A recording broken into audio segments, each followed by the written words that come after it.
Mm, okay. Hello everyone. And today we are glad to have Tengda Han from VGG Oxford to share his recent research on long video understanding. And Tengda is a postdoc research fellow at the Visual Geometry Group at the University of Oxford. He obtained his PhD from the same group in 2022, supervised by Andrew Zisserman. His current research focuses on self-supervised learning, efficient learning, and video understanding. And okay, now let's get the time to Tengda. Hello, everyone. Can you hear me clearly? I guess so. Yeah. Okay. Yeah. Thanks for inviting me. I'm very happy to be here. I'm Tengda, so currently I'm a postdoc in VGG, and today the topic will be long video understanding with minimal supervision. So with that emphasis on a long video. Okay, and I guess most of well, many of us in the audience actually works on video, and we kind of know the motivation of working on videos.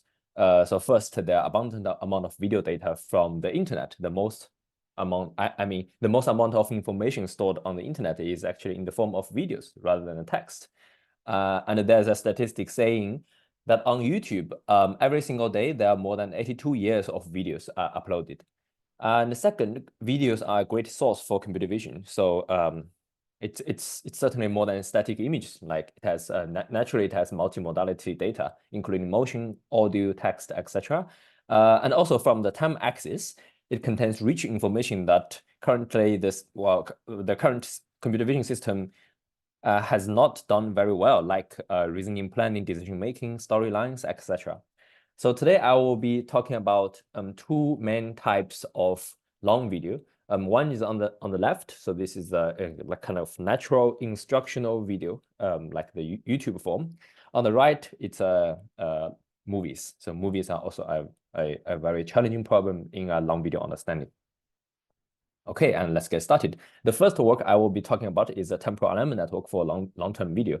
The general motivation of this paper is that we know from YouTube we have tons of instructional videos, but the key question is that how do we leverage this amount of data to train some useful like visual representation?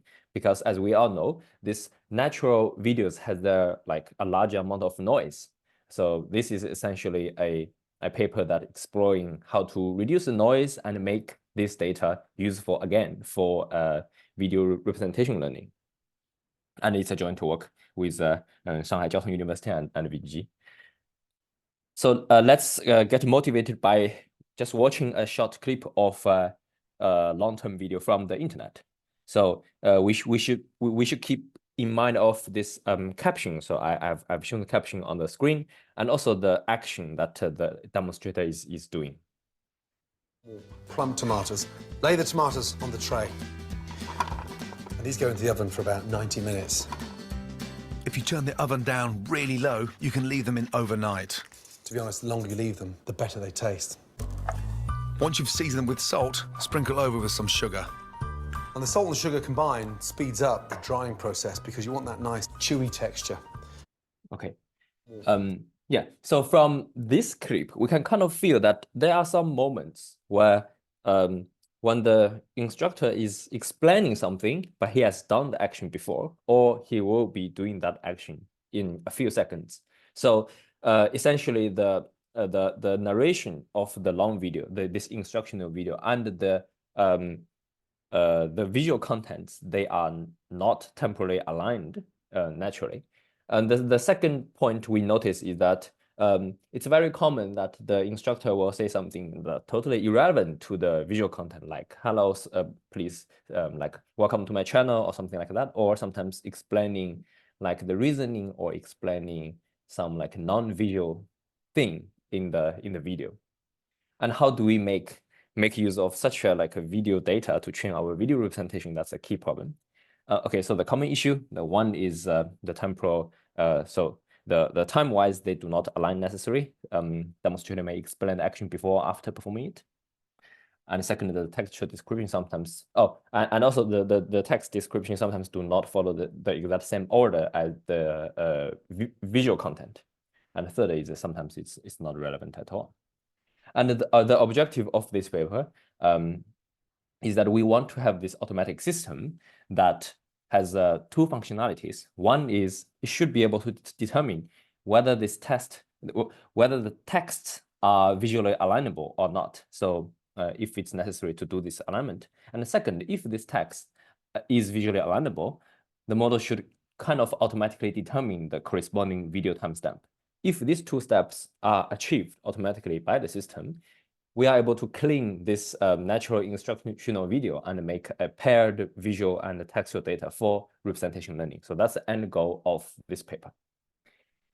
And the challenge of this project is very clear, is that well, the objective sounds great, but we don't have any ground truth labels for our goals. So we don't have ground truth for the alignability, so binary like yes or no, the text is alignable to visual. And also we do not have the ground truth for the corresponding timestamps. So it's because there's no one, I mean, it's not feasible to like get a large amount of human annotation to have this time points of each text. And also we are learning from this noisy web scale dataset. So we are using the dataset collected from how to 100 million. Essentially, there are YouTube videos, has a total length of 15 years. So there might be noisy visual content because like it's like amateur taking videos. So well, everyone around the world will contribute to this dataset kind of. So the like complex scene and camera motion, etc. Some of these are like not in a good quality. And also the ASR system, so the automatic speech recognition system by YouTube is not like 100% correct. So there might be lots of noisy subtitles. It's because we are essentially relying on this ASR output from YouTube to do something. So that is another level of noise. And so before I go to the method of the paper, let's imagine a simple case. What if we have we have Oracle ground truth labels? How can we solve this problem? So if we have the ground truth labels for the timestamp for each sentence, essentially when we want to train some video representation, we can simply say, we take the conjunctive loss. We put in this long video to a visual encoder. We put these multiple sentences into a text encoder, and we say, for each text, T1 and T2, you should be like the feature should be positive, and otherwise it should be negative. So that's how simple it is, right? And also for the alignability. So if we have the ground truth annotation of alignability saying the text 1 is alignable, text 2 is not alignable, we can simply train a binary classifier to do this alignability task. So it's also, I mean, very straightforward method. And next, so our key method becomes like, we do not have any ground truth, but we want to kind of mimic the Oracle case and get some pseudo labels and learn something from that. So that's a key method. Essentially, we are preparing two different sub-modules of, well, to do this alignment task. I will introduce them in order. So the first submodule is a visual textual dual encoder. So the meaning of dual encoder is that so the video part and text part, they are separate, so they do not communicate with each other at all. As you can see from this figure, so the video frames goes to the video encoder, text sentences goes to text encoder, they do not communicate. And the only kind of supervision signal is the noisy ASR timestamp that we can obtain from the YouTube. So we train a info-NC or the conjunctive loss with this super noisy ASR timestamp, apply on this similarity matrix. So that's how we train this. And why do we do that? It's because we think or we hope that if the system has learned something from the noisy labels, it can give some useful kind of, it can learn some useful information or useful like signals from the data, such that some text which occurs with many different scenes in the video, they will not have a high similarity score. So just for example, like the text like, hello everyone, welcome to my channel, it might correspond to most of the videos. and the visual part is very different, right? It might be different kinds of kitchen, different kinds of scenarios, etc., and different kind of people.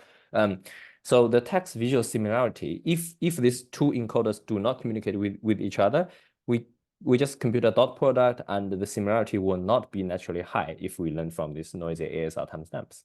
So we are kind of hoping that dual encoder can filter out non-alignable text.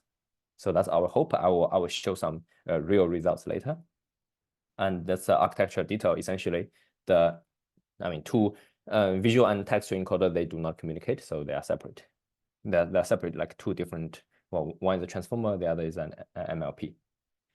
And the second part of the module is a joint encoder. So essentially, the input and output are the same. So the input is a long clip of video and a few sentences. However, now the encoder is so encoder will see both the visual and text at the same time, and because encoder is the design of a multi-layer transformer, so it's kind of having the ability of iteratively kind of look around video and text domain and try to find the good similarity matrix. And again, we are training with very noisy ASR timestamps in a conjunctive loss way. And why do we do that? So we are kind of hope that since the model has the ability to kind of find the reference from the text and trying to look into the video over and over again into this multi-layered design in the transformer, we are kind of hoping the joint encoder is able to give a more accurate timestamps because it has more ability, more capacity to localize each text into the visual. So that's our hope.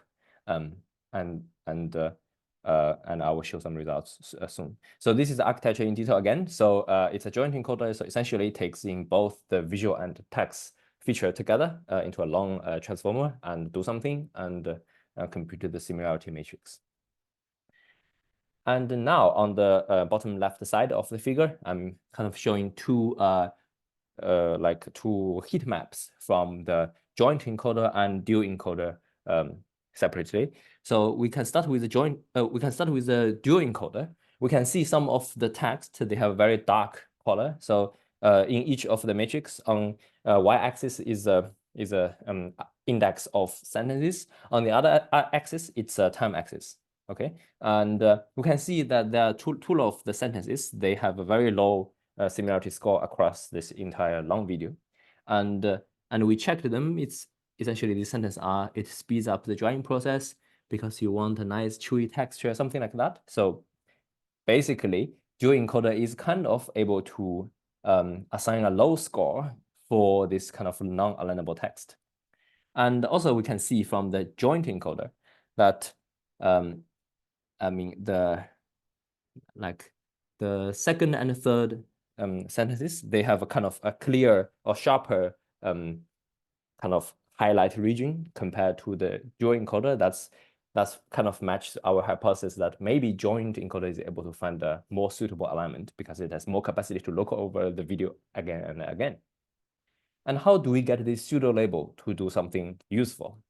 So the key idea is that now we have two separate modules. They are learned with imperfect data, but they may capture some different rules from the data itself. And we want to find the mutual agreements between the two complementary architecture. It's like these two encoders, they each of them give a vote, like which part is alignable region of the visual and text. And we only consider those data samples where both the encoders give a positive vote. So that's kind of the high level scenario we want to get. So, and technically we implement by each of them propose a window. And if the window has a higher overlap, we keep this label as a pseudo label, and we retrain this model with this possibly better, cleaner pseudo labels and improve itself. Okay, and now goes to evaluation part. How do we know the data set is, well, how do we know this method works? We need to have some kind of small scale of annotation to demonstrate the effectiveness. So we manually annotate a data set called HTM align. So it's done by us. We manually annotated basically two tasks, which we are asking the model to do. So the first is alignability. The second is if for the aligned sentences, we will annotate the visual timestamps in the original video. So essentially, we add a T1 and T2 for those sentences. And this is a visualization of how we did this annotation. So the original YouTube video with the ASR will be like this. So there's a time axis. Each block indicates one ASR sentence. Okay, and they are all together. So because there's, well, I mean, no separation at all. And our annotation essentially says, oh, some of them, they are visually alignable. I'm marking them as colored blocks. And some of them, they are not alignable. So we just mark them as like zeros. And for those colored blocks, we are able to drag the T1 and T2 to correspond to the real like aligned visual timestamps in the original video. That's how we perform this annotation. And this is the like qualitative results of our method. So the ground truth is shown on the top figure, where the yellow area means the T1 and T2 of the human annotation. And we can also see that top 5 sentences are having a tick mark. So that means the alignability is annotated as 1. And the final 2 sentences, they are not alignable. And so we do not annotate the T1, T2 at all. And so we compare with previous kind of state of the art representation on this domain, which is MMIL NCE. They do not perform well at all on this alignment task. But with this kind of train with the self-supervised labels, our method is able to get a very sharp highlight region that indicates the visual textual alignment, and also is able to predict some of texts are not alignable. So it's kind of looking good. And we also evaluate this model on a few downstream tasks. I will briefly describe them. So one is uCook. uCook is a long video cooking activity, like 15 minutes also, and including multiple actions. And since we have this dual encoder, we can kind of evaluate this ability of this encoder by computing a text video retrieval task on uCook 2. So it's doing better than previous works at that time. And also breakfast action, it's similar. And most importantly, because the key objective of our work is trying to clean up the dataset and we hope it can help the representation learning. So we indeed did some exploration experiments that we compute this pre-trained temporal alignment network for the entire training set of how to 100 million. We get a like kind of automatically aligned version of how to 100 million, how to 100 million. Then we go back and train the visual backbone on this how to 100 million. And we find with a very light fine tuning, we are able to surpass the previous like baselines by a clear margin. Okay, so it's kind of our goal is achieved in this method. And of course, there are a few, I mean, the paper was like two years ago. And now there are tons of following up works that indeed they are using this automatically aligned version of how to 100 million and do a better video representation learning with more compute and longer training time. Okay, and second, I will go to a large project. It's about movies. So movie is one of the pinnacles of video research, I would say, because human needs to spend lots of brain power when we are watching or when we are trying to understand movies. Whereas maybe for short videos, we kind of, our brain doesn't need to involve that much when enjoying short videos. So auto AD projects. We have a few papers, and one of them is still under submission, and it's a joint work from Oxford, French, and Shanghai Jiao Tong University. Okay, so let's start with a background information. What is AD? AD stands for audio description, and we can start by watching a short movie clip of a movie without AD. So this is just the original movie.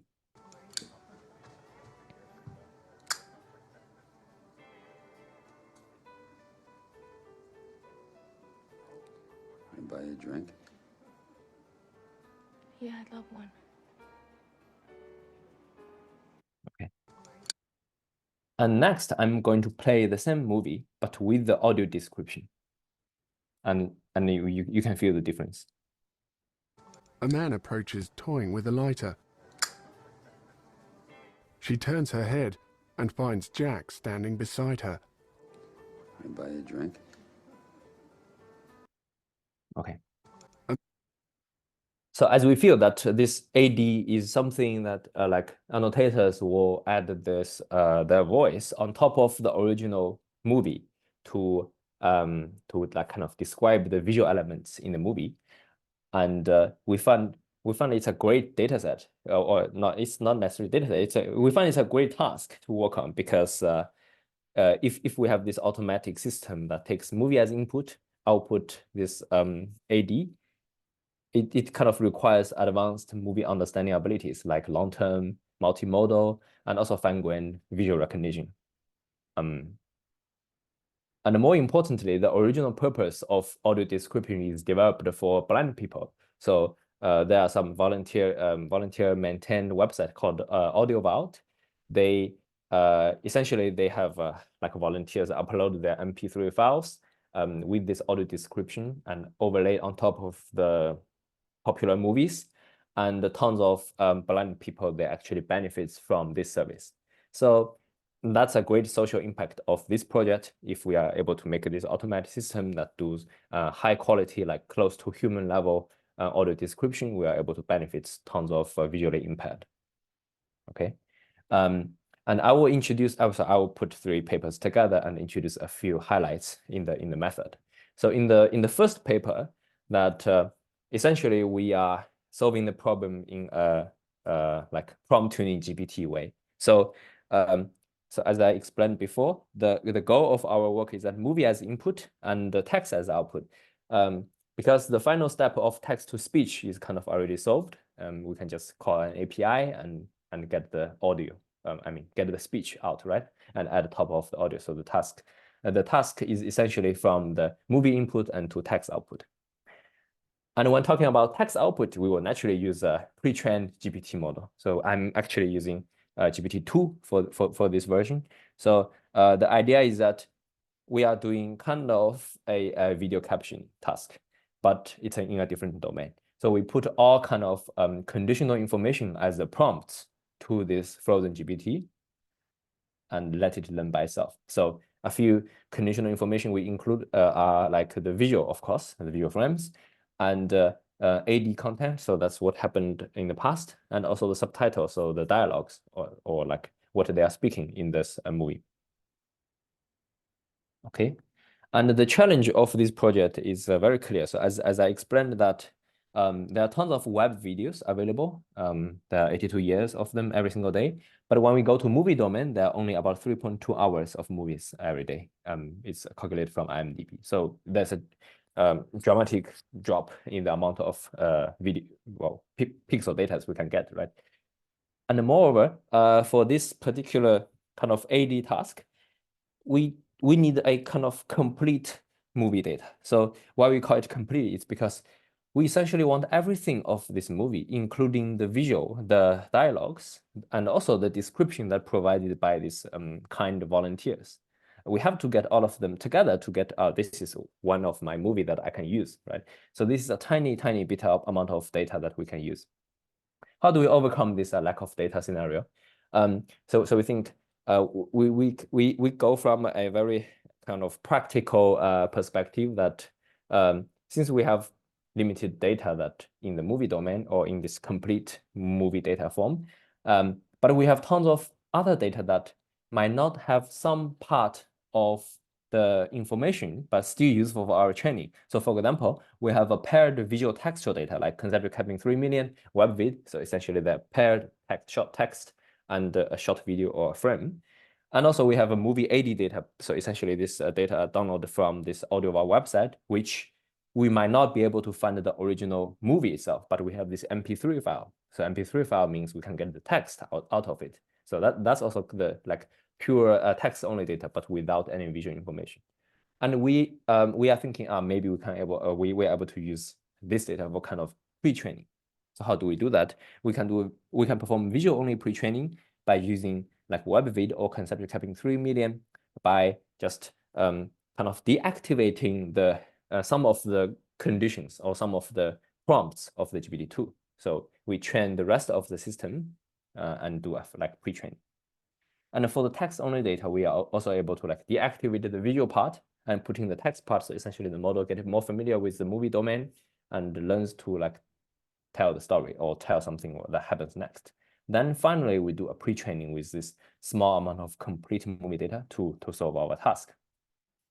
And there are also some details in the data preparation. So there are two data sets. One is MAD. It's from KAUST. They collect 488 movies, but there's some problem in this quality of the ASR. And also we download lots of MP3 files from Audio Vault website. So this volunteer maintained website. But again, the raw data downloaded from them is a single audio file, MP3 file, and the AD soundtrack and the movie soundtrack are always fused together. So essentially, we need a pipeline to separate them, separate the soundtrack into a like movie soundtrack and the AD soundtrack. So for this, we developed actually a spin-off project called WhisperX. It's getting very popular. It's able to get so it's built on OpenAI's Whisper. The functionality is that it's able to get a very precise timestamp of each word. Of course, we don't need that much. We just need each sentence. And getting the ASR system. And also it supports the function that doing an audio diarization. So essentially it means the model will tell you who is speaking what. So it will give you a tag of speaker 0, speaker 1, speaker 2, like saying speaker 0 said the sentence like 0, 2, like 1, 2, 3, 4, and speaker 2 starts saying like 5, 6, 8, etc. So that's essentially the pipeline. And next I will talk about a bit on the our second paper, Audacity 2. So in this paper, we dive into the project and we dive into the problem and focus on 3 aspects: who, when, and what. So I will start with this who, the most important aspect. And we know that one of the key difference of AD and video caption is that the movie AD is a service for blind people. So saying for after watching this short clip, if the video caption says a man and woman like they're talking, it's kind of okay, right? But for movie AD or for audio description, if you say like a man and woman they're talking, it's totally useless for blind people because they do not understand what's going on in the movie. So you have to say who and who are talking. So that's the key part. And how do we do that? Okay, so the objective is that we want the final goal is that we want the final AD is able to name the characters. So how we do that is we supply a character bank. So we kind of, it's because when we are watching movies, we kind of have a prior information that we might notice a few famous characters or famous actors, and we are able to track their face along the movie, so we understand who they are. And similarly, we need to inject this kind of knowledge to the model. So we use the data from IMDb. IMDb is the Internet Movie Database. It's famous for the movie reviews. It has a great, it has lots of related information to films, including cast, production crew, etc. And the most important thing for us is the cast list. So as a lower left figure I'm showing, it's a IMDb screenshots of the top cast. So in this cast list, we can say 3 informations are available for each person. So we'll have a face face of the actor and the name of the actor. So for example, the first one is George Clooney, and also the name of actor and the name of the character. So that's the 3 kind of triplets information we can get from the cast list. And our method essentially, it's a very straightforward method. We develop a small module. The objective is to compare IMDb database with the current movie clip that we are trying to describe, and give us who is the active characters in the scene. So that's the goal of this submodule. Okay, so as I'm showing, on the left we have IMDb faces. On the top we have this current movie clip, and we do something in the transformer and give us binary classifier for each characters in the cast list. And there's some small data set that we are able to train from that. And because face matching is kind of a easily solvable problem. So we can see the PR curve, after training, the PR curve gets much higher than the baseline. So certainly this module is trainable. And quickly goes to the what part. So what means we will put this naming information into this AD generation pipeline and tell us what is happening. And how do we do that? It's because there's a separate module that tells us who is in the scene. So we injected this information into this kind of GPT model, and we give the information of the character names and the face exemplars. So the model is able to give us the targeted AD will contain the character names. Okay, and of course it's better than previous works, thanks to this character module. And finally, I'll also talk about this one part of this work. So this is very unique to short video captioning, because as we feel that in the AD example, the timing of AD will not interfere the movie dialogue. Otherwise, it's not feeling good for blind people. So we kind of we separate out this task that we train a model. We train a small module to propose what is a suitable time to give an audio description. So that's essentially this part of the work. Okay, I will skip some of these details. And I mean, essentially, it's also a learnable task. Yeah. And let's go to a few qualitative examples. So these are kind of the examples of AutoAD1 without character bank. We can see the model is actually doing like video captioning. It's able to describe some actions and verbs and nouns, but when goes to characters, the model just says like he or she or they. So that's a problem.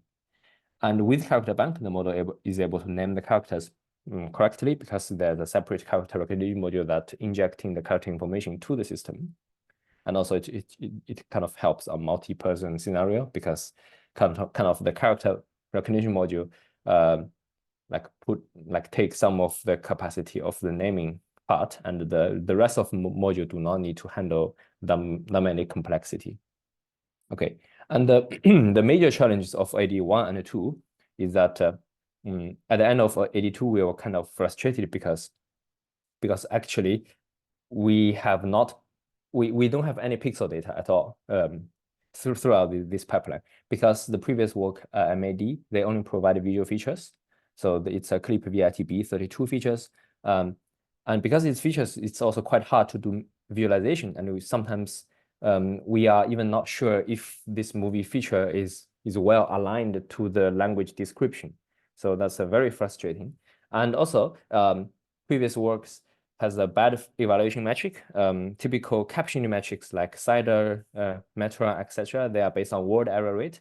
It's certainly not ideal for AD. So word error rate means what's the rate of correct words is predicted in the captioning system. So and also there's no suitable metric for character names.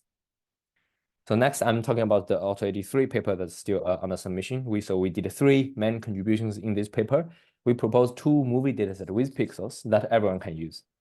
And second, with this like pixel movie data, we are able to apply the recent strong like VLM video language models on top of this dataset and get strong results. And third, we develop new evaluation metrics for movie AD in particular. Okay, I will go to them one by one. Is the timing still okay? Yeah, I think it's okay. Don't worry. Okay, yeah. So the first dataset is CMD-AD. CMD is one dataset. It's called a condensed movie dataset. So they are the movie clips from YouTube. We are able to get the pixels out of it because it's YouTube data. And for each movie, it supplies 10 clips. Each of them are like 2 minutes. So it's not the full movie, so that's not ideal, but it still has enough temporal duration to learn something from it. And the good thing is it's kind of supported and provided by the movie studios. So they kind of granted the license. I mean, since the video is on YouTube, so it's more a kind of researchers has more freedom to use this data, to use this pixel data. And the second part of the data is the audio vault. So as I described, this is a volunteer-maintained website that has this text or has this MP3 files for the full movie. So essentially 1.5 hours on average for each movie. And our goal is we try to match them to make a good data set out of it. And because both of them has the audio part, so we are doing a precise temporal alignment on the condensed movie audio and with the audio vault audio. So the key problem in this task is that condensed movie clip, we do not know like T1 and T2 where it is from in the original movie. If we know this T1 and T2, we will get that audio description from the audio vault and kind of stick on top of the condensed movie dataset. We are able to get a very dense like audio descriptions for the pixels. So that's all we want.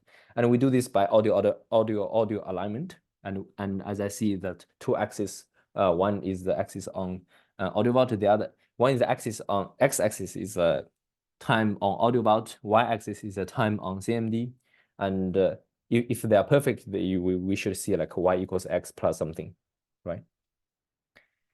Okay, and the key problem is why is this y equals 0.959x and plus something? It's not always y equals x. So the reason is that when you dive into the domain of movies, you will find a movie in different countries, different continents. They have different standards. For the same movie, for the exact same movie, if it's like filmed in US and played in Europe, it's actually played in different FPS. And the audio part is actually speed up or slow down correspondingly to match the visual. So as a result, when we collect two sources from when we collect two movies, the same movies from two sources, we never know whether they're from the same version. And after performing this alignment, we are able to certainly show that they are very precisely aligned, because essentially this 0.959 is like 24/25. So it's kind of some technical details that if you do not pay attention to this precise alignment can never be achieved, and your like collected data set will have a low quality. And second is so the previous CMD8 data set, it's like this carefully aligned, and of course, I mean, the amount of pixels is limited. We are also thinking, can we have more pixels that can do a kind of pre-training in the AD domain? So we do this by proposing the second dataset called How to AD. As the name suggests, it's from How to. It's from How to 100 million, the instructional video dataset. And what we do is that for like a typical How to instructional video, we construct a fake character bank by saying, for example, in this video, it's a guy saying, I'm a very professional like wine taster. I'm going to demonstrate something about this wine. And we say no, and now we will give you a name. You are not called your original name. Your name is John. Okay, and we also crop a face from the beginning part of the video, because typically in the beginning part of the YouTube video, the demonstrator will say, "Hello everyone, welcome to my channel." Right? At that moment, the face typically appears, and we take a crop and we verify, here is a face. So we take that face, add the name. Now your name is John, and this is our character bank to mimic this kind of AD movie setting. And from the other side, we take the caption from a dataset called How to Caption. So that's another previous work. So what they do is that they have an automatic way to get some simple form video captioning.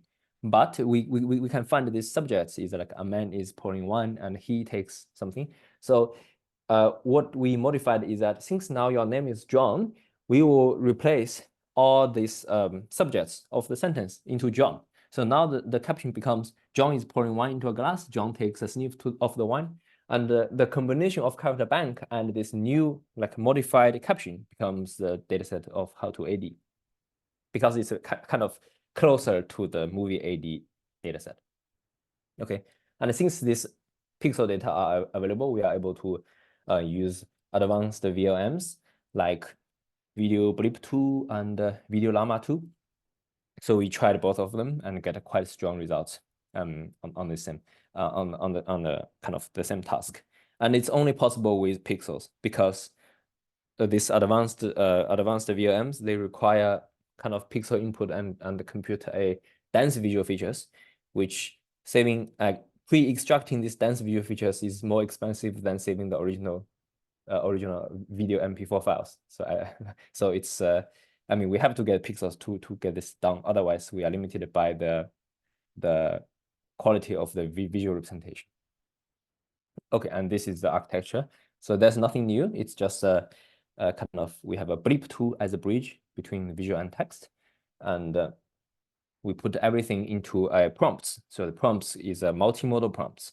It contains our old setting that possible characters someone, and with the face embeddings inserted as like visual features, and also like a video. So this is the video you are trying to describe. And lastly, we tell please provide a detailed description of this movie clip, and we feed into OPT or Llama 2 large language models. This model will able to kind of, I mean, generate the AD for us, right?